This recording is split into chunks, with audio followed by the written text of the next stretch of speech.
Tapi ada juga yang disatukan oleh tambang gitu. Nah, negara Islam ini tuh bagaimana menyatukan mereka semua gitu kan dalam konteks Islam sudah tegak. Jadi umat itu disadarkan akan penerapan dan wajibnya penerapan Islam secara kafah. Persis nih, seperti yang dilakukan oleh Zaki Mustafa Official. Mudah-mudahan ini bagian daripada penyadaran umat ya.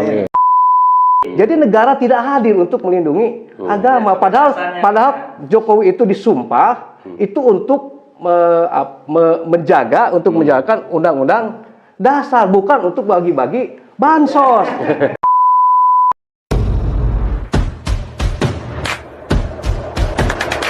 Katakanlah Indonesia itu sudah menjadi negara Islam dengan syariat yang berlaku adalah syariat Islam, dipimpin oleh seorang khalifah dan sistem yang berjalan adalah khilafah. Zaman Rasul pun ada keberagaman atau yang kita sebut di Indonesia itu Bhinneka Tunggal Ika, Kristen, Yahudi, Pagan dan disatukan dengan Islam, dan pola Rasul menyatukan hal tersebut itu dengan Piagam Madinah. Dan untuk Indonesia sendiri untuk menyatukan kaum-kaum yang berceceran hari ini, termasuk Islam pun kan terbagi-bagi Kang, dari yang bersatu dan bercerai-berai ada gitu, ada yang apa saya lah bahasa Sundanya Kang Syahid dengan masalah pungut aja, tapi ada juga yang disatukan oleh tambang gitu. Nah, negara Islam ini tuh bagaimana menyatukan mereka semua gitu kan dalam konteks Islam sudah tegak. Menurut pandangan Akang gimana? Baik, bismillahirrahmanirrahim. Ada informasi atau sabda Nabi SAW yang cukup untuk mengarahkan kita akan kesadaran ini. Misalnya salah satunya adalah awwaludinikum nubuwah, fatakunu fikum masyaallah antakun, summa yarfa'uhallahu idza syaa ayyarfa'aha, summa takunu khilafah ala minhajin nubuwah. Fatakunu fikum masyaallah antakun, summa yarfa'uhallahu idza syaa ayyarfa'aha, summa takunu mulkan 'adhan.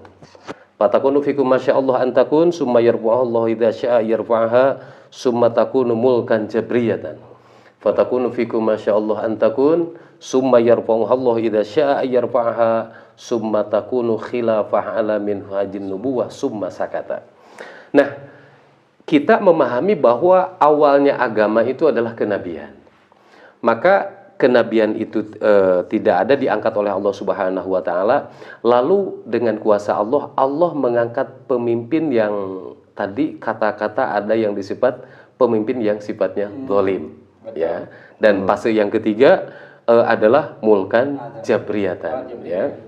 Dan kalau misalnya melihat hadis dan fakta yang ada kayaknya sekarang gitu. Nah, yang sedang kita tuju itu adalah akan ada lagi khilafah seperti metode kenabian. Nah, yang menjadi tugas dan langkah-langkah kita untuk menuju ke sana itu harus seperti apa? Nah, maka Nabi SAW dahulu ketika memproklamirkan diri mendirikan negara di Madinah pada saat itu ada beberapa fase atau marhalah yang dilalui oleh Nabi SAW yang ditempuh gitu.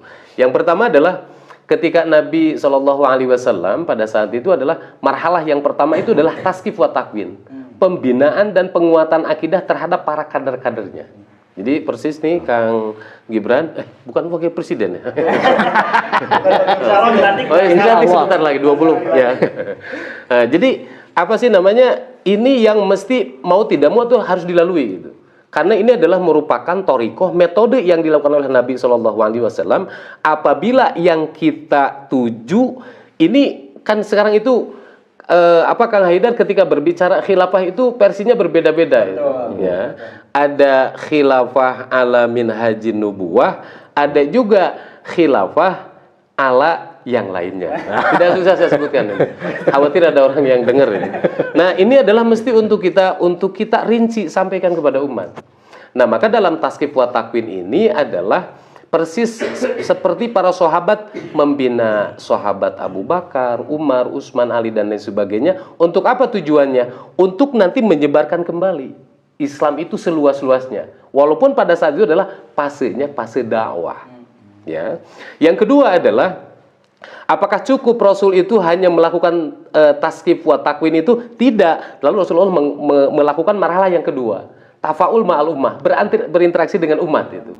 Jadi umat itu disadarkan akan penerapan dan wajibnya penerapan Islam secara kafah. persis nih seperti yang dilakukan oleh Zaki Mustafa Official. Mudah-mudahan ini bagian daripada penyadaran umat ya.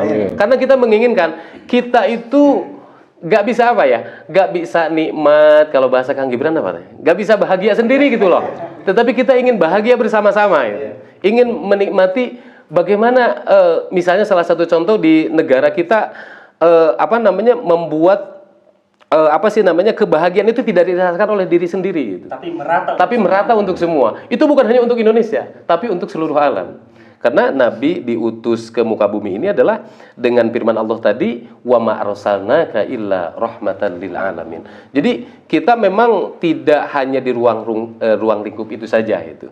Nah, ketika langkah yang kedua ini sudah dilakukan, seperti kalau misalnya anggap saja bahwa kita ketika mengenal siroh itu sebagai timbangan ya. Jadi sebagai informasi kepada kita, inilah yang dilakukan oleh Nabi SAW, tapi itu menjadi thariqah gitu ya. Seperti misalnya dulu ketika mengenalkan Islam itu Rasul berkeliling mengelilingi kota Mekah dengan membuat 2 barisan akan mengenalkan dengan kalimat la ilaha illallah Muhammadur Rasulullah itu. Mulai diperlihatkan kepada warga Mekah pada saat itu. Nah, ketika marhalah ini ditempuh, nah maka tahapan yang ketiga itu adalah listilamul hukmi fil Islam, penyerahan kekuasaan kepada Islam. Nah, itu adalah setelah apa? Fase atau marhalah 1 dengan marhalah 2 itu ditempuh, maka akan terjadi itu secara sunatullah. Ada kesinambungannya. Nah, lalu misalnya apakah bagaimana nanti sikap Islam kepada non-muslim dan lain sebagainya. Bagi non-muslim itu perlakuannya 2 itu ya. 1, dia masuk Islam atau bayar jizyah. Ini ya, yang perlu untuk barangkali untuk non-muslim hari ini jangan takut ketika Islam itu diterapkan. Kalau kemarin kita dapat testimoni dari orang-orang non-muslim di luar sana, justru mereka tuh sangat mengharapkan tegaknya Islam di muka bumi ini, di bawah naungan khilafah. Mereka terpenuhi juga. Betul, itu. Seperti apa yang terjadi pada saat itu di negara pertama, Madinah, atau yang kita kenal dengan Yasrib ya, ketika hijrahnya Nabi SAW, bagaimana perlakuannya Nabi kepada orang Yahudi, kepada orang Nasrani gitu. Mereka merasa nyaman di sana dan lain sebagainya.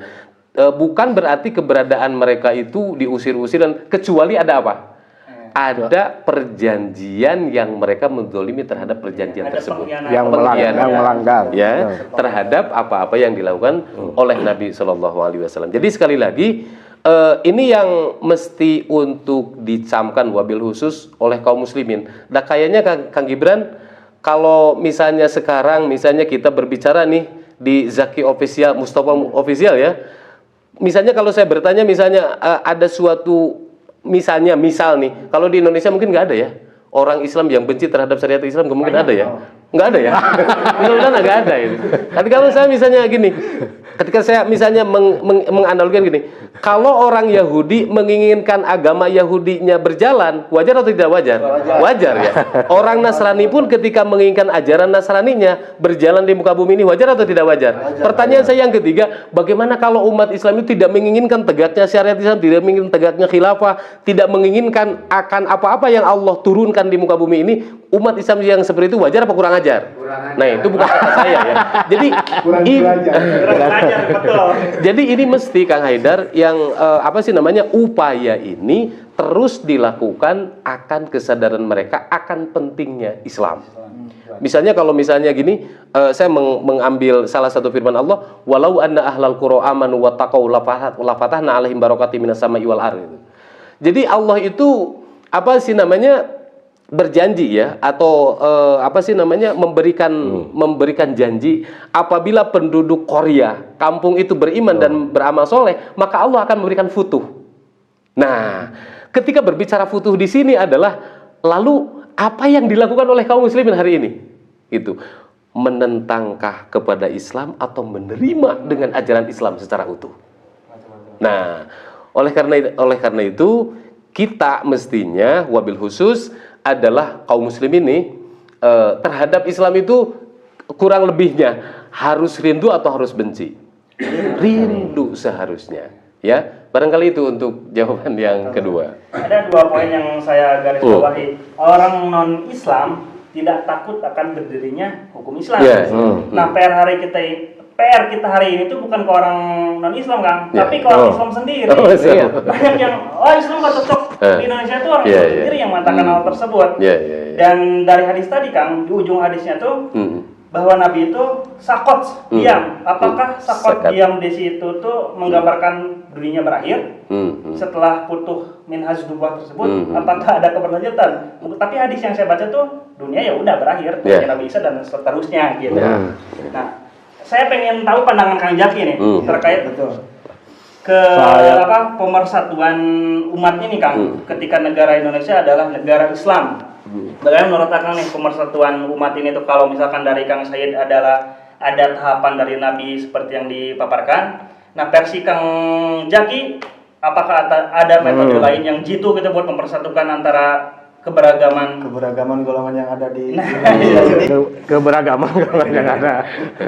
Enggak, jadi saya pertama ingin komentar dulu terkait masalah non-muslim gitu ya, masalah non-muslim.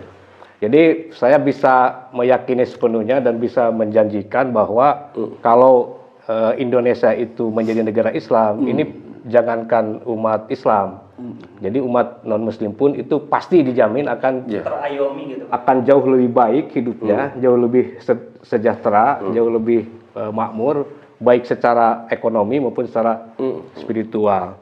Nah, kenapa? Karena jaminan dalam Islam ini bahwa Islam tidak akan memaksa orang untuk masuk ke dalam Islam. La ikraha fiddin gitu. Jadi mereka itu akan diberi kebebasan untuk memilih secara keyakinan. Nah, kemudian ada dulu itu ada buku yang berjudul 2000 tahun sejarah Yahudi.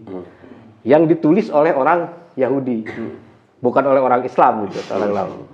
Ya, dan di dalam buku itu diakui bahwa Yahudi ini kan Yahudi kan bangsa yang terusir di negara selain zaman sekarang gitu kan. Sekarang kan Yahudi yang mengusir gitu. Tapi sebelum zaman sekarang itu mereka itu selalu diusir di sana di sini, datang di Babilonia diusir, datang ke Mesir diusir, datang ke itu mereka mengakui bahwa mereka ini merasakan hidup sebagai manusia itu hanya di bawah kekhalifahan Islam. Itu dalam buku yang ditulis oleh orang Yahudi.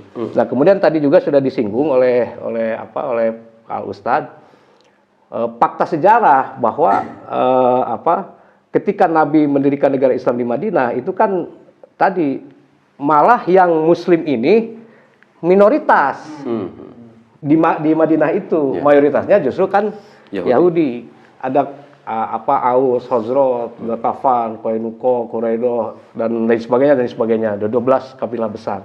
Nah, kemudian Rasul membuat Piagam Madinah. Nah, kalau kita baca Piagam Madinah itu, maka tidak ada satupun yang berbeda klausul pasalnya itu, baik terhadap Muslim maupun terhadap yang Yahudi. Itu bisa dicek. Enggak, itu pasal-pasalnya itu kan hanya mengulang kalau kita baca gitu ya.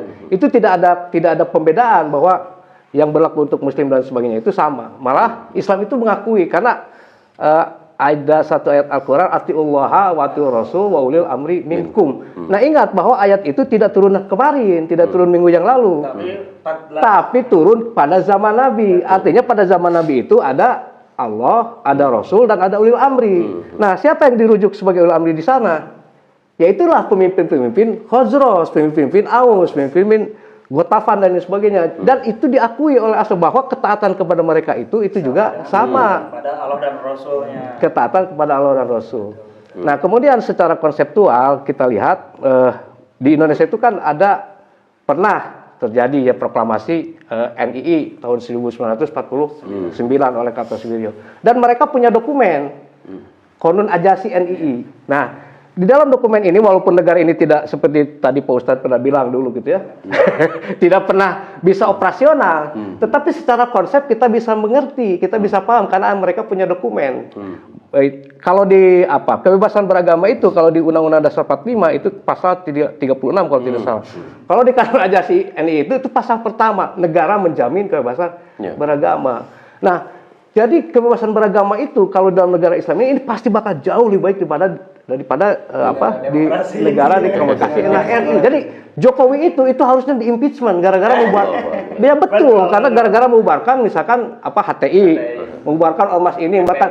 Jadi negara tidak hadir untuk melindungi agama. Padahal Jokowi itu disumpah itu untuk menjaga menjalankan undang-undang dasar, bukan untuk bagi-bagi bansos. Nah, kan itu repotnya gitu. Kalau dipimpin oleh orang yang tidak mengerti konstitusi, tidak mengerti bernegara, inilah yang terjadi gitu. Itu. Betul. Ya pada intinya mungkin ya zaman Rasul dulu di Madinah Muslim itu adalah minoritas ya kan, seperti yang Kang sebutkan tadi. Sedangkan dalam konteks Indonesia Muslim hari ini itu adalah mayoritas, berarti ada PR besar di situ. Mungkin mayoritas itu secara kuantitas, tapi secara kualitas kita tidak lebih dari, ya silakan deskripsikan.